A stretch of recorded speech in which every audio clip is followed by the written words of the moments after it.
Გავგრძელებთ ჩვენ ლექციათაც კურსიდან კითხვის სტრატეგიები.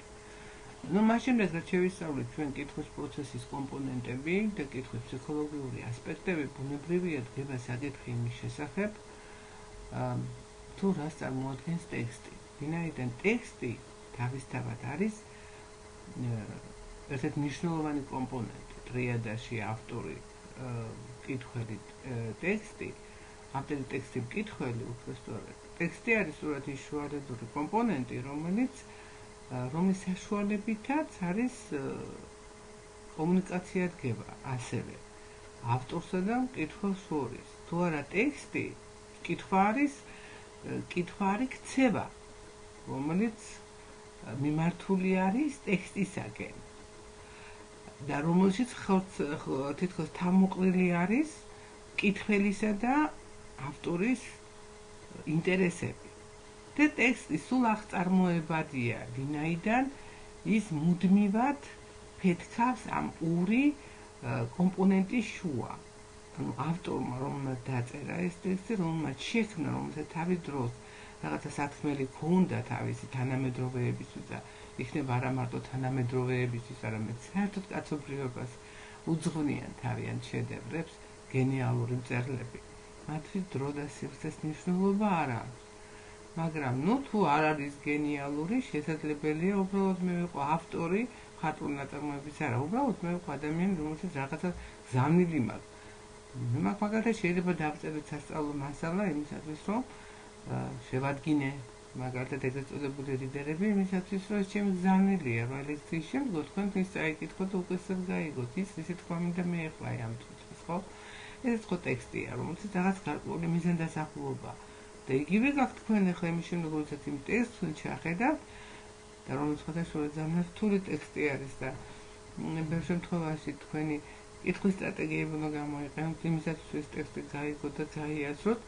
არ დაგიმალავთ, რომ ეს ტექსტი ზოგჯერ ხელოვნურადაც არის დამძიმებული თავის სინტაქსური კონსტრუქციებით, იმდენად, რამდენადაც თქვენ იგემოთ თავად, რას ნიშნავს რთული ტექსტი. და როგორ უნდა და ამისეთი რთული ტექსტებისაგან განსხვავებული მკითხველი არასოდეს არ არის. მით უმეტეს დღეს, როდესაც ჩვენ ვცხოვრობთ ინფორმაციული ბუმის ეპოქაში, ინფორმაციული რევოლუცია ხდება და ძალიან დიდი რაოდენობით შემოდის ტექსტები მოედინება. და მოედინება უცხოენოვანი ტექსტები, რომელთა თარგმანი ზოგჯერ დროის უქონლობის გამო, ზოგჯერ კვალიფიკაციის გამო, სწორედ ძალიან ასეთი დამძიმებული მძიმე კონსტრუქციების შემცველი, ლინგვისტური თვალსაზრისით ვამბობ, ზოგჯერ ტერმინოლოგიური შეცდომებიც არის ხოლმე და ძალიან ჭირს ესეთ გაგება ასეთი ტექსტების. ასეთ გამონაკლისს სხვადასხვა რამდენიმე ტექსტი არ არის, რომელიც ასევე კითხვის სასწავლო მასალაში არის შესული. მაგრამ როგორ მოვიქცეთ ხა ჩვენ დავხდათ დაველოდოთ როდის ისეთი გამართული ტექსტები იქნება, რომ დაუშვათ თქვენ გაგიმარტივოთ საქმე, თუ თქვენ პირიქით უნდა და კითხვის სტრატეგიებით შეიარაღებული თქვენი ინსტრუმენტებით შეიარაღებულმა, ასე ვთქვათ, გააშალაშინოთ ის ტექსტი თქვენს ცნობიერებაში, თქვენ გონებაში. მას ამიტომ ამისათვის შევსწრებთ, რომ კარგად გავიგოთ, რას უნდა გვაქვს საქმე, იმიტომ რომ ტექსტი ეს გაგების ობიექტია. მას ასე, რომელ საკითხებს შევისწავლეთ. გავიგებთ რა არის ტექსტი. ვიცით, ტექსტის შესახებ განსაცვლელობა უამრავი დეფინიცია არის ლიტერატურაცოდნეობაში, არის ერთმეცნიერებაში, ლინგვისტიკაში, სემიოტიკაში და ასე შემდეგ, მაგრამ მოდით ჩვენ დღეს ვჭირდება მხოლოდ იმ თვალთახედვით ტექსტის განხილვა, რომელიც პედაგოგიურ პრაქტიკაში უშუალოდ არის სასწავლო ტექსტი. მისი ძირითადი პარამეტრები გვჭირდება, განვიხილოთ უნდა ჩვენ სტრუქტურა და როგორც აღნიშნე, რა არის სასწავლო ტექსტი, რომელსაც მოსწავლეს აქვს შეხება. შევეცდებით, რომ მოკლედ უპასუხოთ ჩვენ ამ შეკითხვებს. დავეტყოთ თავიდან, არსი გვინდა, ხო, პირველი საკითხია, მოდით რას წარმოადგენს ტექსტი. ტექსტი იცით, რომ მეტყველებისაგან თუ არის აზრი და შედეგად ამის შედეგს, მეტყველების შედეგს წარმოადგენს ტექსტი. ასევე კითხვის პროცესის დროს გაგახსენებთ კიდე კითხვის პროცესის კომპონენტებს. კითხვის კომპონენტებს მაპატიეთ, კითხვა შედგება ორი კომპონენტისაგან, ძართული ქცევა, მაგრამ ორი კომპონენტია, პირველი ეს არის თავად კითხვის პროცესი და მეორე იყო კითხვის შედეგი. აი კითხვის შედეგი არის ასევე ტექსტი. თუ ტექსტში რა ხდება? ტექსტში ხორცს ისხავს მოგეხსენებათ მოსაუბრისა და დამწერის აზრი. და ამდენად დიდწილადაა ტექსტზე დამოკიდებული ჩვენი ურთიერთობების წარმატება. ესე იგი, იმთავითვე ტექსტში ჩადებული იყო პირველი, ასე ვთქვათ, მისი მახასიათებელი, აი ადამიანმა კითხვა რომ დაიწყო, ხო, ალბათ ეს კაცობრიობის ჯერ კიდევ დასაბამთან იქნება დაკავშირებული, როდესაც აზროვნება დაიწყო და შესაბამისად გაჩნდა ეს პირველი წარწერები.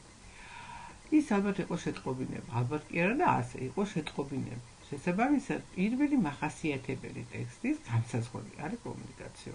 ყველაზე უფრო ძველი მახასიათებელი, მაგრამ არსებობს სხვა მახასიათებლები, რომლის დეფინიცია ჩვენ განსაზღვრების, რამდენიმე განსაზღვრება შემოგთავაზებთ, რომლის ჩახმარება ალბათ აუცილებელია იმისათვის, რომ შემდგომ გაგვიაძლდეს ტექსტის გაგება და მით უფრო არა მარტო ჩვენ გაგვიაძლდეს, ამავდროულად მე ახლა უკვე აუდიტორიასთან ამას საქმე, რომელიც უნდა ასწავლოს ქართული ენა და ლიტერატურა მაღალ საბედისაშუალო საფეხურზე, სკოლის საბედისაშუალო საფეხურზე და აქვე მივაყრობთ თქვენ ყურადღებას, რომ ინტეგრირებულია მაღალ კლასში ენა და ლიტერატურა, შესაბამისად იქ მართლაც გარდუვალია ტექსტის სტრუქტურის ცოდნა, იმიტომ რომ სწორედ ტექსტის სტრუქტურაში ხდება ეს ორი თქვათ პარამეტრების, ტექსტის პარამეტრები შეიცავენ თავის თავში როგორც ლიტერატურულ, როგორც ორ ფორმას ენის გამოსახვის ლინგვისტური და ესთეტიკური მხარეა. ორივეს ენა გვაქვს საქმე, ამიტომ ზუსტად აქაც მართლა ლექსიკურ-სტილური, ლინგვისტური და ლიტერატურაცოდნეობითი ანალიზი გვჭირდება ტექსტის. მე ახლა წარმოგიდგენ თქვენ, მოდი უკვე ახლა უშუალოდ განვიხილოთ ეს განსაზღვრება, რომელიც შეიცავს რამოდენიმე ჩვენთვის უცნობ ტერმინს. ტექსტი წარმოადგენს თუ გამონათქვას, რომელსაც ახასიათებს ლოგიკურ კომპოზიციური და ლოგიკურ აზრობრივი სტრუქტურა, საგნობრივი შინაარსი, ენობრივი მახასიათებელი და კომუნიკაციური თვისებები. ახლა დავძაბოთ ჩვენი მეტაკოგნიტური ცნობიერება და გავეხსენოთ, უბრალოდ ეს უკვე სტრატეგია მეტაკოგნიტური, როდესაც თქვენ უნდა გაეხსენოთ არსებული ცოდნიდან ის ინფორმაცია, რომელიც შეეხება ენობრივ მახასიათებლებს, ხო? და ალბათ ასევე უკვე ახალი ინფორმაცია, ახალი ტერმინი, რომელიც შემოდის თქვენს თქვათ სასწავლო პროცესში, ეს არის ლოგიკურ აზრობრივი სტრუქტურა და ლოგიკურ კომპოზიციური და ლოგიკურ აზრობრივი სტრუქტურა. რას უნდა წარმოადგენთ ეს? აი სწორედ ამ საკითხზე ჩვენ გვექნება დღეს ლექციაზე საუბარი. ესე იგი, იმისათვის რომ უფრო რამდენიმე კიდევ შემდგომში ეს დეფინიცია რომ კიდევ უფრო გავაანალიზოთ, ხო, მოდი ამ ანალიზის თვალსაზრისით მე მოვიყვან კიდევ ერთ განმარტებას, რომელიც შეეხება, რომელიც საინტერესოა ჩვენთვის ენობრივი თვალსაზრისით. როდესაც საუბარია იმაზე, რომ ტექსტი ეს არის ენობრივი შეტყობინება, რომელიც ამავდროულად ინფორმაცია, რომელიც არის კოდირებული ენის სისტემით. ანუ ენობრივი ფორმა, ლინგვისტური გამოსახულება არის. ის არის წინადადება და წინადადების ერთობლიობა, რომელიც ლინგვისტური შესწავლის თვალსაზრისით წარმოადგენს გარკვეული დანიშნულება გააჩნია მას. ანუ რაზეა საუბარი, რომ ტექსტი ორ შრეს ნამდვილად მოიცავს, ეს არის სამ შრეს მოიცავს საერთოდ, მაგრამ ამ შემთხვევაში ეს არის მისი მხატვრული გამოსახულება, ეს არის ლინგვისტური და სემანტიკური.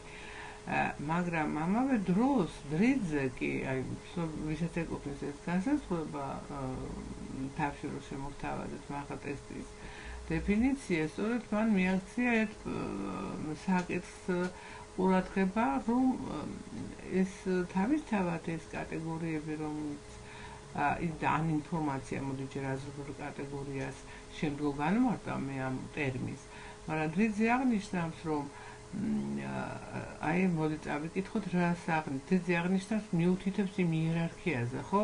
ტექსტის შინაარსობრივი აზრობრივი სტრუქტურა წარმოადგენს მიზნების და მიღწევის ხერხების იერარქიასო და ანუ თავისთავად აზრობრივი სტრუქტურა, რომელიც რა თქმა უნდა რაღაცა ინფორმაცია გამოსახული თავის ენობრივ ფორმაში არის მოწესრიგებული სტრუქტურა და მას აქვს სისტემური ხასიათი და ეს სისტემა იერარქულია.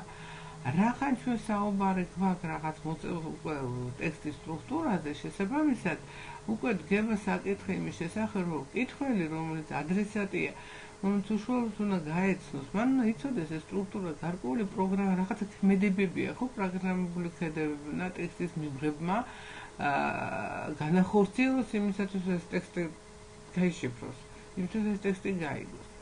ხო და ახლა ეს ტექსტის რახან გავიგეთ უკვე რომ ტექსტის სტრუქტურულია, რომ ტექსტის სტრუქტურა იერარქიული ხასიათისაა და შემდგომ უკვე ვიძახით, იერარქიული ვიცით, ხო, რას ნიშნავს, ანუ ზოგადად იმ პრედიკატულობაში ვლინდება მისი იერარქია, რომ არის პირველი პრედიკატული, არის უფრო მსხვილი პრედიკატები, მე შესაბამისად დამაზუსტებელი ამ დიდი პრედიკატის, ანუ ავტორის სათქმელის შემდგომ უკვე განსაზღვრული პრედიკატები და ეს იერარქიულობა ჩვენც უნდა მკითხველმა უნდა იცოდეს, ანუ ის სტრატეგია გამოიყენოს, რომელსაც მე ამ პრედიკატულობას განსაზღვრავ ტექსტისას.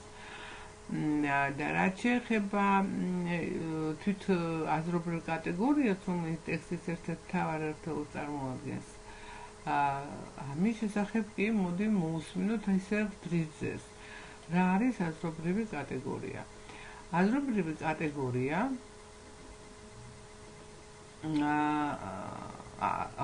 აზრობრივი კატეგორია თავისებურად განაზოგადებს აზრობრივ ინფორმაციას, რომელსაც ადამიანი იღებს სინამდვილიდან, რა თქმა უნდა, და შემდგომ ის არის ახდენს მის რეალიზაციას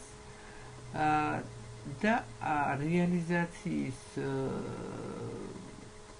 შედეგად აქ რა თქმა უნდა ნაგულისხმები არის